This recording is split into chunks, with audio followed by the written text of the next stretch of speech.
नार्गलास्तोत्रं कीलकं न रहस्यकं न सूक्तं नापि ध्यानं च न न्यासो न च वार्चनं कुञ्जिकापाठमात्रेण दुर्गापाठफलं लभे अतिगुह्यतरं देवी देवानामपि दुर्लभं गोपनीयं प्रयत्नेन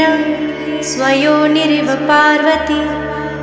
मारणं मोहनं वश्यं स्तम्भनोच्चाटनादिकं पाठमात्रेण संसिद्ध्ये कुञ्जिकास्तोत्रमुत्तमम् ॐ ऐं ह्रीं क्लीं चामुण्डाय विच्चे ॐ ग्लौं हूं क्लीं जूं स ज्वालय ज्वालय ज्वल ज्वल।